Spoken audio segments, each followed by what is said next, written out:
Next, mechanism of adsorption. Adsorption arises due to the unbalanced force experienced by the surface molecules. നമുക്കറിയാം adsorption സർഫസിൽ നടക്കുന്ന പ്രോസസ്സാണ്. ആ process നടക്കണമെങ്കിൽ അവിടെ എന്തെങ്കിലും ഒരു റീസൺ ഉണ്ടായിരിക്കണം. ഡസ്റ്റ് പാർട്ടിക്കിൾസ് ആണെങ്കിലും ഏതെങ്കിലും ഒന്നിൻ്റെ സർഫസിൽ പോയി മാത്രം നിൽക്കണമെങ്കിൽ അവിടെ എന്തെങ്കിലും ഒരു അൺബാലൻസ്ഡ് ഫോഴ്സ് ആക്ട് ചെയ്യുന്നുണ്ടാകും. ആ അൺബാലൻസ്ഡ് ഫോഴ്സ് ബാലൻസ് ആക്കാൻ വേണ്ടിയിട്ടാണ് അവിടെ അഡ്സോർപ്ഷൻ പ്രോസസ്സ് നടന്നിട്ടുണ്ടാവുക. In adsorption process there involved a bond formation between the adsorbent and adsorbate. Adsorption എന്ന പ്രോസസ്സിൽ അവിടെ ഒരു ബോണ്ട് ഫോർമേഷൻ നടക്കുന്നുണ്ട്. ആര് തമ്മിലൊക്കെ? അഡ്സോർബെൻറ്റും അഡ്സോർബേറ്റും തമ്മിൽ ഒരു ബോണ്ട് ഫോർമേഷൻ നടക്കുന്നുണ്ട്. ഇങ്ങനെയുള്ള ബോണ്ട് ഫോർമേഷൻ അത്ര സ്ട്രോങ് ഒന്നുമല്ല. ഏതാ?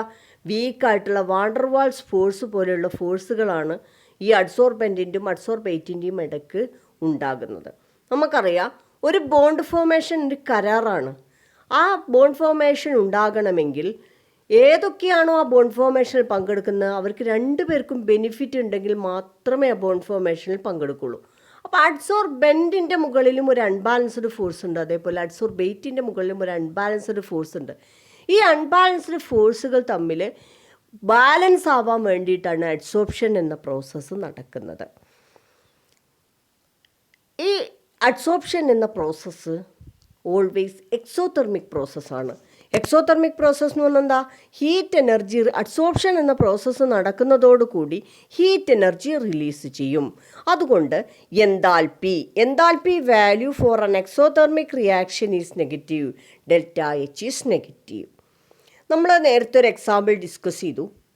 ഒരു ഗ്യാസ് കണ്ടെയ്നറിനകത്ത് ചാർക്കോൾ എടുത്തിട്ട് അതിലേക്ക് ഗ്യാസ് പമ്പ് ചെയ്യുക. Hydrogen, carbon dioxide, ammonia തുടങ്ങിയ ഗ്യാസുകൾ പമ്പ് ചെയ്യുമ്പോൾ കുറച്ച് സമയത്ത് നമ്മൾ സൈക്കിളിലൊക്കെ ഗ്യാസ് പമ്പ് ചെയ്യുന്ന പോലെ ഫുള്ളായിട്ട് എടുത്തിട്ടുണ്ട്. എന്നിട്ട് കുറച്ച് സമയം കഴിഞ്ഞ് നോക്കുമ്പോൾ പ്രഷർ ഗ്യാസ് കുറഞ്ഞിട്ടുണ്ടാവും. കാരണം എന്താ നമ്മൾ പറഞ്ഞത്? ചാർക്കോളിൻ്റെ മുകളിൽ ആ ഗ്യാസ് അഡ്സോർബ് ചെയ്തു പോയി.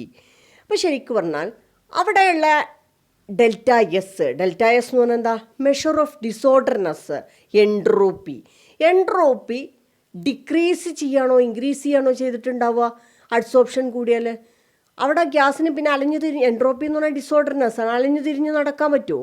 ആ ഡിസോർഡർനെസ് ഉണ്ടായാലാണ് എൻട്രോപ്പി കൂടി എന്ന് പറയാൻ പറ്റുക. ഇപ്പോൾ ഇവിടെ എൻട്രോപ്പി കുറയാണ് ചെയ്തത്. കാരണം ആ ഗ്യാസ് മോളിക്യൂൾസ് എന്ത് ചെയ്തു? ചാർക്കോളിൻ്റെ മുകളിൽ അഡ്സോർബ് ചെയ്തു പോയി. അതുകൊണ്ട് എൻട്രോപ്പി ഡിക്രീസസ്. അഡ്സോർപ്ഷൻ നടക്കുമ്പോൾ delta S value entropy decrease ചെയ്യുകയാണ് ചെയ്തത് കൊണ്ട് ഡെൽറ്റ എസ് ആൾസോ നെഗറ്റീവ്. ഇനി ഈ അഡ്സോർപ്ഷൻ എന്നുള്ള പ്രോസസ്സ് സ്പോണ്ടേനിയസ് ആണോ നോൺ സ്പോണ്ടേനിയസ് ആണോ എന്നാണ് നോക്കുന്നത്. സ്പോണ്ടേനിയസ് എന്ന് പറഞ്ഞാൽ the reaction takes place by itself without the influence of an external agency. പുറത്തുള്ളൊരു ഏജൻസിൻ്റെ ഇൻഫ്ലുവൻസ് ഒന്നുമില്ലാതെ നിർബന്ധത്തിന് വഴങ്ങാതെ സ്വമേധയാ നടക്കുന്ന പ്രോസസ്സിനെയാണ് നമ്മൾ എന്ത് പറയുന്നത്? സ്പോണ്ടേനിയസ് പ്രോസസ്സ് എന്ന് പറയുന്നത്. ഈ അഡ്സോർപ്ഷൻ എന്നുള്ള പ്രോസസ്സ് സ്പോണ്ടേനിയസ് ആണോ ആകുന്നത് എപ്പോഴാണ് എന്നുള്ളത് നമ്മൾ ഈ ഇക്വേഷൻ വെച്ചിട്ടൊന്ന് അനലൈസ് ചെയ്യാം. നമ്മൾ പഠിച്ച ഇക്വേഷനാണ് delta G is equal to delta H minus T delta S എന്ന് പറഞ്ഞിട്ടൊരു ഇക്വേഷൻ നമ്മൾ പഠിച്ചിട്ടുണ്ട്. Delta G is equal to delta G is equal to delta H minus T delta S എന്ന് പറഞ്ഞിട്ടൊരു ഇക്വേഷൻ പഠിച്ചിട്ടുണ്ട്. ഇനി നമ്മൾ പഠിച്ചിട്ടുണ്ട് ഡെൽറ്റ ജി നെഗറ്റീവ് ആയാൽ മാത്രമേ പ്രോസസ്സ് സ്വമേധയാ നടക്കുള്ളൂ, സ്പോണ്ടേനിയസ് ആകുള്ളൂ എന്ന് പഠിച്ചിട്ടുണ്ട്. ഇനി ഇവിടെ നോക്കുക, ഒരു അഡ്സോർപ്ഷൻ പ്രോസസ്സിൽ ഡെൽറ്റ എച്ച് നെഗറ്റീവാണ് എന്ന് പഠിച്ചിട്ടുണ്ട് നമ്മൾ. ഈ ഡെൽറ്റ എസ് വാല്യൂ നെഗറ്റീവാണ് എന്ന് പഠിച്ചിട്ടുണ്ട്. അപ്പോൾ എവിടെ മാത്രമേ വ്യത്യാസം വരാൻ പോസിബിലിറ്റി ഉള്ളൂ? ഈ ടി വാല്യൂ. ടി എന്താവാം? പോസിറ്റീവ് ആകാം, നെഗറ്റീവ് ആകാം. അപ്പം ശരിക്കും പറഞ്ഞാൽ ഈ ടേം ഡെൽറ്റ എസും നെഗറ്റീവും ഒക്കെ കൂടി കൂടുമ്പോൾ എന്താവും? പോസിറ്റീവ് വാല്യൂ ആയി. ഡെൽറ്റ എച്ച് നെഗറ്റീവാണ്, പക്ഷേ ഈ വാല്യൂ ഡെൽറ്റ എസ് നെഗറ്റീവ് ആയതുകൊണ്ട് ഈ ടേം പോസിറ്റീവായി.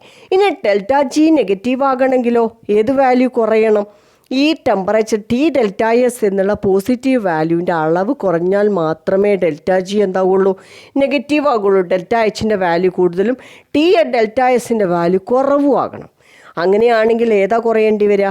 ടെമ്പറേച്ചർ കുറഞ്ഞാൽ മാത്രമേ ഡെൽറ്റ ജി നെഗറ്റീവ് ആവുകയുള്ളൂ. ടെമ്പറേച്ചർ കൂടിയാലോ ടി ഡെൽറ്റ എസ് എന്ന് പറഞ്ഞ പോസിറ്റീവ് വാല്യൂ ആണ് കൂടുക.